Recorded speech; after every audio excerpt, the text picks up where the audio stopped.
Bonjour à toutes et à tous et bienvenue dans ce nouveau podcast du comité départemental olympique et sportif de la Haute-Garonne. Aujourd'hui, nous allons parler de la place des femmes dans le sport et du décrochage sportif des jeunes filles, un phénomène qui concerne près d'une jeune sur deux entre 11 et 16 ans. Pour cela, nous sommes accompagnés de nos premiers invités, Chloé Vandeville, Laurine Mans et Damien Trasté. Bonjour à tous. Bonjour. Bonjour. Bonjour. Est-ce que vous pouvez vous présenter? Vous êtes du coup de la maison du sport au féminin, mais chacun a un rôle différent, des parcours différents. Je vous en prie, n'hésitez pas. Je vais commencer. Donc, je suis Damien Trasté, je suis le directeur de l'association. Et la Maison du sport au féminin, c'est une association qui lutte contre les inégalités femmes-hommes au sens large, avec tout un tas de projets. Plutôt que de prendre un seul projet, on a décidé de les traiter plutôt tous et de s'adresser autant aux carrières de haut niveau pour essayer de lutter contre cette précarité des sportifs de haut niveau dans leur carrière. On a un volet sensibilisation qui est très important sur la partie scolaire et les interventions en classe. Et puis, on a une partie aussi notoriété, rôle des modèles, pour laquelle on a écrit un livre, on anime aussi un podcast de notre côté qui s'appelle Nikkei. On agit aussi sur l'espace public où on essaye de faire en sorte que les équipements portent le nom des femmes. Voilà, donc un projet assez global qui vise à réduire les inégalités au sens large sans se donner de freins dans l'ensemble de nos projets. Et aujourd'hui, je vais passer la parole à nos services civiques qui m'accompagnent pour ce podcast. Laurine, d'abord. Oui, alors moi c'est Laurine Mans, je suis service civique donc au sein de l'association. Je suis actuellement en année de césure, je suis en école de commerce et j'ai choisi de faire un service civique parce que je voulais m'engager dans une cause qui m'était importante et donc le sport était important pour moi. J'ai fait du basket, j'ai commencé le basket à 6 ans. Donc pour moi c'était important que tout le monde puisse avoir un accès égal au sport de manière générale. Voilà. Moi, du coup, c'est Chloé Vandeville. Donc, je suis également en service civique. Moi, je suis en reprise d'études, c'est-à-dire que j'ai fini mon diplôme d'ingénieur l'année dernière. Et là, je me réoriente sur un master spécialisé en communication et marketing. Et en attendant, je voulais me faire un petit peu d'expérience dans ce domaine, notamment pour une cause qui compte, comme l'a dit Laurine. Donc, pour l'égalité homme-femme, c'est quelque chose qui m'a toujours tenu à cœur. Et le milieu du sport, je baigne dedans depuis petite. J'ai fait plein de sports différents. Notamment 10 années de danse, et qui est un milieu extrêmement féminin pour le coup. On a beaucoup aussi d'inégalités envers les hommes, du coup, cette fois-ci. Et donc, ça me semblait important de participer à cette cause-là pendant ce service civique. Impeccable. Merci pour la présentation, en espérant que du coup le service civique, ça vous apporte pas mal d'expérience et de points de vue sur la thématique. Je pense que vous devez bien vous amuser quand même. Ouais. Parfait. Donc, nous allons donc parler des femmes et des jeunes filles dans le sport. On sait que c'est une thématique forte actuellement pour les acteurs du sport. Plusieurs actions sont mises en place, comme certaines fédérations qui demandent à des conseils d'administration des clubs d'atteindre une parité dans leurs élus. Mais aussi, il y a encore eu l'exemple en 2024, donc avec les Jeux olympiques et paralympiques, donc notamment les Jeux olympiques, qui ont atteint une parité totale entre athlètes féminins et masculins. En voyant tout ça, on a quand même l'impression qu'on est sur une bonne voie depuis plusieurs années. Est-ce qu'on a raison de le penser? Et est-ce que vous avez une idée, pouvez nous dire un peu où est-ce qu'on en est en France ou sur notre territoire, Haute-Garonne, Occitanie, sur cette thématique-là des femmes dans le sport? Oui, c'est vrai qu'on peut commencer par les motifs de satisfaction. Il y a des évolutions positives qui sont plutôt des petits pas pour faire avancer la cause des femmes dans le sport, mais pour lesquels il faut se satisfaire. Il y a la diffusion du sport féminin qui augmente, notamment sur les grandes compétitions. Donc les JO, ça en fait partie, mais il y a aussi les grosses compétitions, l'Euro de foot, les mondiaux de hand, la Coupe du monde de rugby, qui ont permis aussi de médiatiser la place des sportives. Donc ça, c'est un premier point. Il y a aussi des sponsors qui s'intéressent de plus en plus au sport féminin. Ça reste encore très largement inférieur aux investissements dans le sport masculin, mais il y a de plus en plus de sponsors qui s'intéressent notamment au sport féminin. Il y a aussi des fédés qui prennent en compte la professionnalisation, qui mettent en place des ligues comme le foot.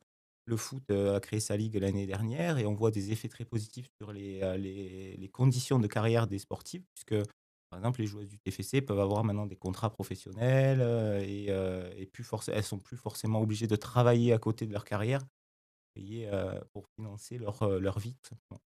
Donc il y a des motifs de satisfaction, mais il y a encore plein de champs sur lesquels on a du travail. Tu parlais, Héloïse, de la parité dans les conseils d'administration des fédés. C'est très bien, il y a beaucoup de femmes qui sont rentrées, mais encore les places de présidence, la présidence est encore occupée largement, majoritairement par des hommes. Il n'y a que trois présidentes de fédérations qui sont des femmes, fédération olympique. Et donc c'est encore très peu, donc il y a encore du chemin à parcourir, mais la loi fait avancer les choses. Il reste encore des choses à mettre en place dans les représentations, dans les modèles, tu disais, avec Ouais, la médiatisation, du ouais. coup, de tout ça. Bah, la médiatisation, elle augmente, mais elle est encore très largement inférieure pour les sports féminins, enfin le sport féminin en général, et on est en dessous des 20% de diffusion. Et il y a une conséquence directe à ça, c'est que quand nous, on est en intervention en école et qu'on demande aux enfants de CM1, CM2 de citer des sportifs, et bien, en fait, ils sont parfois incapables d'en citer. Ils arrivent à en citer collectivement 2 ou 3, mais c'est tout. Et du coup, alors que pour des garçons, ils pourraient en citer 15, 20 sans que ça pose de problème, on voit que ben, la culture sport féminin est très peu développée. Et il y a un déficit à combler, en tout cas, et c'est pour ça que nous, on intervient dans les écoles, entre autres, pour faire avancer ce sujet-là. Donc du coup, il y a vraiment des freins qui sont encore persistants pour les femmes, pour les filles, à la pratique ou à s'implanter dans le mouvement sportif. Est-ce qu'il y en a des freins qui sont tout particulièrement présents, encore difficilement surmontables pour ces personnes? Ouais, ouais, en fait, la question principale pour nous, c'est peut-être celle des stéréotypes de genre et de la façon dont, le sport, les enseignants et les enfants qui s'investissent dans une pratique, ont des attentes, ont des idées reçues, des préjugés qui font qu'on va s'investir différemment si on est une fille ou un garçon. Et tout ça, ça amène un poids sur la pratique des filles qui fait que soit elles vont s'investir différemment, soit elles vont, pas chercher, par exemple, à être musclées, ou du moins ça va leur poser un problème à l'adolescence. Et en fait, les attentes qui sont générées sur les filles les poussent bien souvent, bah, soit à rester un peu en marge de l'activité physique, soit d'être carrément mise de côté. Si on parle de l'occupation de la cour d'école, avec l'activité foot qui souvent prend, 80 de l'espace, on a des filles qui sont reléguées sur les côtés et des filles et certains garçons aussi, hein. Faut pas, faire de stigmatisation pour le coup, mais en tout cas, les stéréotypes, ils agissent, de façon, très, inconsciente parfois, mais ils sont bien présents et ils ont des conséquences et ils se traduisent en inégalité, de pratique, d'accès à la pratique ou de place dans l'espace public, dans l'espace sportif. Donc du coup, là, c'est vraiment pour une globalité dans le monde du sport. Ces inégalités-là, on les retrouve, j'imagine, un peu partout, dans toutes les disciplines. Mais est-ce qu'il y a des disciplines qui sont tout particulièrement marquées par ces inégalités, certaines qui peut-être sont avec des vraies problématiques de perte de licence, d'absence de public féminin dans leurs licenciés, ou qui ont du mal aussi à gérer les stéréotypes sur ces pratiques-là? Ouais, ouais, c'est vrai qu'il y a, il faut que nous, on distingue 3 types d'activités. Il y a les activités qui sont genrées, garçons, donc dans lesquelles les garçons vont s'investir pleinement, alors que ça va être compliqué pour les filles. Le foot tient une place énorme dans ce type d'activité, que ce soit dans les clubs ou dans la cour d'école ou dans les claés et cetera. Il y a les disciplines qui sont genrées féminines pour lesquelles c'est très compliqué pour un garçon de s'impliquer. Il y a la danse, il y a la natation, artistique et cetera. Ces disciplines-là, elles sont, très compliquées pour des garçons. En tout cas, il est difficile de rentrer pour eux dans la discipline, comme il est difficile pour eux de porter un pull rose, par exemple. Et donc c'est toujours l'action des stéréotypes qui revient et qui fait que c'est compliqué. Et il y a aussi des disciplines neutres sur lesquelles nous, on pousse vraiment. Il y a l'athlétisme, il y a des nouvelles disciplines comme l'ultimate ou qui sont, neutres, pour lesquelles les enfants n'ont pas de représentation, les enseignants non plus et sur lesquelles nous, on insiste vraiment pour que justement, le fait qu'il y ait pas d'attente, les enfants rentrent sans se poser de questions et se disent pas: «C'est pas pour moi» ou «C'est réservé aux garçons». Et c'est vraiment important d'avoir cette approche de neutralité, de trouver un jeu neutre. Par exemple, les enfants nous disent que collectivement, ils jouent très bien à loup glacé ou à touche-touche, dans la cour d'école, en mixité, sans que ça pose de problème. Alors que quand il va falloir, organiser un jeu de ballon, foot ou basket, là, les filles vont être exclues ou certains garçons qui n'ont pas le niveau, de la même manière. Donc il y a aussi cet objectif de mixité. Est-ce que, les fédérations essayent de l'impliquer dans chacun de leurs sports? Je pense, à des, pratiques dites innovantes, donc, il y avait par exemple, l'ultimate ou encore le kinball qui, sont des pratiques, purement mixtes. Est-ce qu'il y en a qui se développent qui se changent aussi, des pratiques qui changent pour atteindre ce niveau-là? Alors, enfin, sur les pratiques conventionnelles, fédérales, en tout cas, qu'on connaît bien, ce dont on se rend compte, c'est que, il y a une vraie appréhension de la mixité. C'est-à-dire qu'il y a des disciplines qui vont aller vers, qui vont prôner la mixité et qui vont avoir, un équilibre dans le genre des pratiquants. Et en revanche, pour d'autres disciplines, pour lesquelles c'est plus difficile, quand on est une fille ou quand on est un garçon en fonction du genre de la discipline. On a des disciplines qui vont vers la non-mixité, pour favoriser l'accès à la pratique des filles. Et ça peut marcher dans un club de football, ça peut marcher pour des clubs de running qui proposent des sorties en soirée, en toute sécurité parce qu'il y a un groupe de filles qui tout à coup, se monte. Et donc on s'aperçoit que la non-mixité, pour, du moins l'accès à la pratique, non pas comme une finalité, mais comme, une porte d'entrée, ça peut être intéressant en tout cas pour certaines filles qui sont éloignées de la pratique. Ça peut être le cas de femmes enceintes en postpartum aussi, ou des pratiques, sécurisées, dans un cocon assez, cadré. Hem, Ça peut être aussi des moments ou des endroits où les femmes peuvent pratiquer sans trop se poser de questions, sans être jugées, sans être vues, enfin voilà, sans avoir le poids de la vision des hommes derrière elles. Je voulais revenir du coup sur, la période, tu parlais du coup de, notamment la grossesse chez la femme. J'imagine que, c'est aussi une étape de la vie, même pour une sportive, qui peut entraîner un arrêt de la pratique, derrière. Parce qu'il y a, la période de grossesse qui forcément la pratique est moindre, voire arrêtée et ensuite, s'y remettre derrière avec, tout, ce qu'induit du coup avoir un enfant et cetera. Ça doit être compliqué aussi de reprendre. Mais je l'avais notifié juste au tout début du podcast. Il y a aussi une première étape dans la vie d'une fille sportive, c'est du coup la tranche, on va dire, d'adolescence, le 11-16 ans, qui est vraiment crucial, où on remarque du coup une vraie baisse de licenciés, des filles qui décrochent de l'activité physique.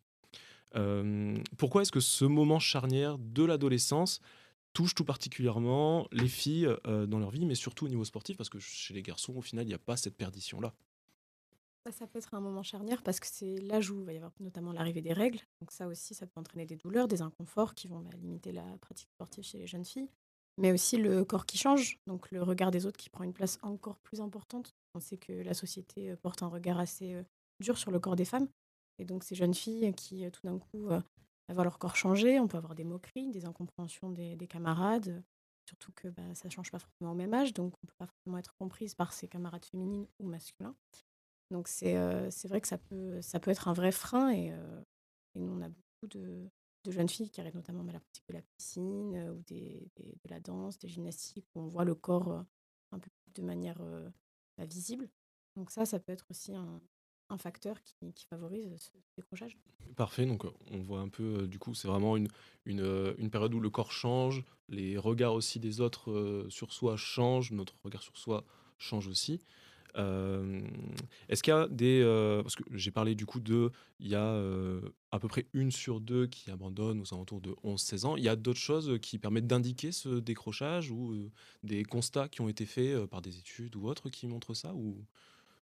Hem, sur l'arrêt de la pratique, à l'adolescence, il faut savoir que ça touche aussi les garçons, mais de façon moins forte. Mais les garçons aussi s'éloignent de la pratique sportive à l'adolescence, sauf que ça concerne plus fortement les filles, à 50, donc 1 sur 2 qui arrêtent. c'est quand même assez significatif. Et comme facteur, on pourrait aussi peut-être ajouter le fait qu'il y a il y a l'arrêt de la mixité aussi, lié aussi à l'adolescence, aux différences physiques qui peuvent apparaître à l'adolescence.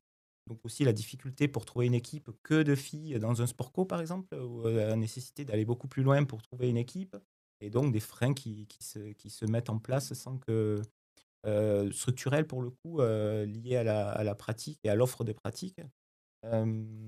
Et puis aussi, je parlais des stéréotypes, mais quand ils ont agi depuis 10 ans, ils continuent à agir et font que, bah, une fille qui est moins rentrée dans la pratique va abandonner plus facilement, sa discipline, du fait qu'elle ne corresponde pas aux attentes, de la compétition Et oui, de ce qui est attendu par un club.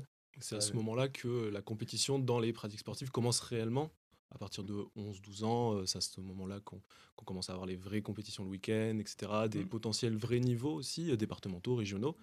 Et du coup, si, j'imagine, la jeune fille n'est pas dans cet objectif-là, elle sera peut-être moins suivie aussi, peut-être? D'autant plus que, et c'est prouvé, les enseignants, les encadrants auront, eu un discours différent entre les filles et les garçons. C'est-à-dire qu'on sait très bien maintenant, ça c'est prouvé, que, un enseignant, EPS par exemple va, s'adresser à un garçon en lui donnant des consignes de performance, placement de bras, de placement de pieds, de très technique. Alors qu'il va donner des consignes à des filles plus sur, c'est bien, de l'encouragement, c'est bien, continue, alors même que le geste n'est pas réalisé de la bonne manière. Et tout ça fait que, le rapport à la performance, il est complètement biaisé et il fait que, ben, quand on arrive à l'adolescence où là, il y a cette notion de compétition, de jouer, dans des catégories régionales ou autres, il y a beaucoup de filles qui se retrouvent plus aussi modèle sportif, et l'offre de pratique, elle est peut-être pas adaptée en plus dans les clubs pour permettre une offre loisir très simple, de jeux, juste, collectifs, de base, en tout cas. Et justement, ces offres de pratique, est-ce que, il y a des sports qui sont vraiment, particulièrement touchés par ce décrochage sur cette période, de, de la vie d'une fille? Est-ce que, par exemple, c'est peut-être les structures qui accueillent beaucoup de filles, qui se retrouvent finalement avec une grosse perdition? Ou bien justement celles qui en accueillent très peu de base et au final ce petit nombre, peut très facilement décrocher ou pas? Ouais, non, en fait, j'aurais du mal à répondre, enfin, je peux pas dire s'il y a plus de décrochage dans une pratique, genrée masculine ou plutôt, neutre ou là, pour le coup, c'est une bonne question, hein, mais pour laquelle on n'a pas la réponse. Ouais. Pour l'instant, on a surtout constaté une globalité, j'imagine, dans tout le mouvement sportif. Ça se Mmh. retrouve un petit peu partout, Oui. dans toutes les pratiques sportives, ce décrochage. Tout le monde toutes les fédérations, tous les clubs y sont confrontés. Et toutes les filles, du coup, aussi, Mmh. ont potentiellement ce moment dans leur vie qui peut arriver. Ouais. Ok. Euh, Est-ce que, du coup, pour lutter justement contre tout ce décrochage, il y a déjà des pistes qui ont été engagées, des leviers sur lesquels on peut agir pour que le club ou la fédération, peut-être même le cercle familial, puisse éviter ce décrochage? Ah bah, oui, c'est ce qu'on fait, un petit peu, ben, beaucoup en fait. C'est d'abord sensibiliser, les inégalités, expliquer comment les stéréotypes, les inégalités, ça fonctionne au niveau du cerveau, chez les jeunes enfants ou même chez les adultes en fait, chez tout le monde. Et donc c'est ce qu'on fait avec les sensibilisations. On va dans les écoles, dans les CLAE, dans les collèges, dans les lycées, même, avec des, conseillers pédagogiques. On intervient beaucoup pour parler des stéréotypes, montrer des modèles aux jeunes enfants, des modèles féminins, leur expliquer les inégalités et donc c'est vrai que c'est des projets qu'on mène, d'ailleurs on le fait avec, je sais pas si je peux le dire? Si? OK. Avec le TFC, donc on a la chance d'avoir des 2 joueuses qui viennent, sur leur temps libre et donc c'est vrai que ça apporte une plus-value puisqu'elles parlent elles-mêmes de leur propre expérience en tant que femmes dans le foot et donc c'est vrai que c'est très intéressant et après, il y a aussi tout l'aspect de l'occupation de l'espace dans les cours de récré. Comment aménager les cours de récré pour faire en sorte que, le terrain de foot qui est en plein milieu ne soit pas utilisé que par les garçons, que ça soit utilisé par tout le monde. C'est, les city stades aussi, il y a 95 des city stades qui sont occupés par des garçons, par des hommes et pas par des femmes. Donc, c'est vrai que c'est tout ce genre de choses qu'il faut créer des événements sur ces city-stades pour amener plus de femmes à les utiliser. Voilà. Donc du coup, il y a un vrai rôle à jouer pour aussi, je pense, au collège, l'éducation nationale sur, ce moment-là, l'espace à la récréation et cetera. Il est-ce qu'il y a des avancées là-dessus, de ce côté-là? Vous vous accompagnez peut-être, ou vous échangez avec des établissements? Ou Oui, on échange beaucoup. Après, ce qu'on voit au niveau des élèves, plutôt CLAE, donc CM1, CM2, c'est vrai qu'on remarque qu'il y en a pas mal qui comprennent que les inégalités ne sont pas normales. Il y a encore du travail à faire. Il y en a certains, disons, qui ne sont pas très preneurs de ce qu'on peut dire. Mais c'est justement là où nous, notre rôle est important. C'est sur ces petits garçons, petites filles qui, nous, on doit agir et peut-être plus insister que les autres qui comprennent, qui savent que c'est pas normal. Mais On essaye de mettre en place un suivi, c'est-à-dire qu'on leur envoie quelque chose en amont et là, on aimerait mettre en place aussi, un suivi, après sur les mêmes classes, peut-être l'année d'après, voir est-ce qu'il y a eu des améliorations? Est-ce que c'est stagnant? Ou est-ce qu'au contraire, notre intervention n'a pas suffi et l'environnement, familial ou juste l'environnement tout court a fait tout simplement, descendre, ces sensibilisations-là. Donc on essaye, d'avoir un suivi qu'on est en train de développer pour, mesurer notre impact et améliorer nos sensibilisations aux besoins si c'est pas suffisant. et hem et du coup, j'imagine aussi, il y a donc toute la partie scolaire parce que ça touche tout particulièrement cet âge-là, mais aussi, la partie avec, les clubs, les, comités. Je ne sais pas si vous devez sûrement échanger avec beaucoup d'entre eux. Est-ce que vous allez du coup plutôt sensibiliser ou, former peut-être les éducateurs, les encadrants pour, les aider à être, à réagir lorsqu'il y a une perdition ou une volonté de partir pour certaines filles? Oui, on a développé un volet club, notamment dans le foot en milieu rural. Donc on va accompagner des clubs, par l'intermédiaire des districts de foot, en milieu rural, mais plus dans un projet global de mixité dans le club. Hem Et donc, l'idée, c'est que nous, on apporte une expertise vraiment, égalité et qu'on vienne, expliquer, peut-être pourquoi, sur certains détails, on loupe des petits trucs qui font que les filles, en fait, se retrouvent pas dans une discipline, comme le foot. Voilà, mettre des poubelles dans des toilettes pour que les filles, quand elles ont leurs règles en U15 par exemple, elles puissent, se changer tranquillement, sans être, en difficulté. Voilà, c'est des petits détails, mais qui font qu'on se sent bien ou pas dans une discipline. Et puis aussi faire comprendre la question des stéréotypes, expliquer pourquoi c'est difficile peut-être pour une fille de démarrer la pratique, du foot et bien faire comprendre ça aux dirigeants, de clubs, mais on le fait aussi, auprès d'animateurs CLAE. Donc ça, on a pu animer un atelier notamment à Colomiers où on a participé au programme éducatif, de territoire pour justement, parler d'égalité et la prise en compte du sport dans les animations, CLAE. On intervient aussi, auprès des enseignants, profs des écoles avec les conseillers pédagogiques EPS pour justement, parler de mixité et d'égalité.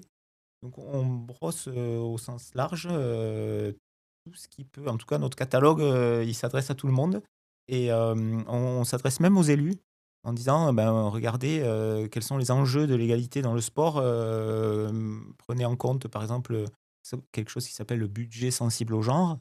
C'est, analyser comment, 1 € dépensé, est-ce qu'il s'adresse, directement à une catégorie ou à une autre? En l'occurrence, si on prend juste l'exemple des cities, qui sont financés par l'argent public, et ben, en fait, si ils sont occupés à 95 par des garçons, force est de constater que l'argent public va directement à une seule catégorie de la population, c'est-à-dire les garçons, les hommes et que, les filles n'en bénéficient pas du tout ou presque pas. Et donc c'est aussi, sensibiliser les élus dans leurs investissements, dans leur façon d'aménager le territoire et l'espace sportif, de comment on fait en sorte que les filles puissent s'y retrouver. Je voulais aussi revenir, je crois que c'est toi, Laurine, qui avait mentionné ça sur, les sportifs qui viennent, qui collaborent avec vous, notamment du TFC. Est-ce que, il y a un vrai, axe sur lequel il faut aller dans l'identification des modèles pour, les jeunes filles, des sportives? Est-ce que ça se joue aussi, j'imagine, sur la médiatisation du sport féminin, ce genre de choses? Est-ce que c'est aussi quelque chose sur lequel vous allez, vous, tout particulièrement, sur, cette représentativité? oui. Oui, oui, on va clairement là-dessus, puisqu'on a un livre en fait, qu'on a sorti, Battante. Elle rêve en grand et donc c'est dans ce but-là que la Maison du sport au féminin a fait ce livre, pour pouvoir donner des modèles, féminins à, ces jeunes filles et ces jeunes garçons. Et en intervenant dans les écoles, donc en leur posant la question de citer des modèles, féminins, après on va leur donner, des modèles sur lesquels ils peuvent s'appuyer, donc souvent des femmes qui ont participé aux jeux olympiques ou qui sont en équipe de France, et donc c'est ça qu'on fait, en sensibilisant dans les écoles. Super, merci beaucoup du coup. Je pense que tu voulais rajouter quelque chose? Vas-y, je t'en prie. Parce que ce qu'on observe aussi quand on intervient dans les CLAES, c'est quand on demande justement de citer des modèles, comme l'a dit Laurine, généralement, il y a beaucoup moins de sportives citées que de sportifs, parce qu'on demande les 2. Et souvent aussi, les sportifs qui citent, c'est mais si, c'est la fille qui fait du judo. Ils n'ont pas les noms, en fait, parce qu'ils les voient moins à la télé, on en entend moins parler dans les interviews. Et du coup, c'est quelque chose, un axe justement sur lequel on veut travailler, par tous les biais dont a parlé Laurine. Donc, c'est vraiment une cause importante sur laquelle il faut travailler. Trouver des repères chez en tout cas ceux qui ont montré qu'ils ont réussi dans le sport pour ensuite inciter, j'imagine, les jeunes filles à continuer et à viser potentiellement ce niveau-là. Totalement, qu'elle puisse s'identifier et se dire, il y a quelqu'un qui le fait, moi aussi je peux le faire, parce que c'est toujours impressionnant de se dire, je vais quelque part où personne n'est jamais allé. Si on a des modèles, on sait que des femmes ont réussi dans ce milieu, des petites filles qui pourront certainement se lancer, et donc ça c'est super important pour nous. Super, bah écoutez, merci beaucoup pour toutes ces informations. Je vous remercie tous les trois d'être intervenus, d'avoir un peu échangé sur le sujet avec nous, d'avoir donné aussi vos expériences sur ce que vous faites dans votre structure. Juste pour savoir, pour tous ceux qui écouteront ce podcast, où est-ce qu'on peut retrouver du coup la Maison du sport au féminin? Comment on peut vous contacter s'ils ont besoin d'accompagnement ou autre? Est-ce qu'il y a un site web, etc., etc.? Oui, oui, oui, la Maison du sport au féminin, on a la chance d'être hébergé dans les locaux du TFC, donc au 26 boulevard du Maréchal Juin à Toulouse. Et on a notre site internet sur lequel vous pouvez retrouver toutes nos actus, nos programmes de sensibilisation, notre plateforme d'accompagnement des sportives, notre livre, le lien vers notre livre, etc. Toutes les infos sont sur notre site, et puis sur les réseaux, on est pas mal présent aussi. Donc n'hésitez pas, Instagram et LinkedIn. N'hésitez pas à nous suivre pour connaître notre actu. Pardon. Parfait, merci à tous. On sait où vous retrouver et merci pour vos interventions. C'était très intéressant et merci à vous. Merci. Merci.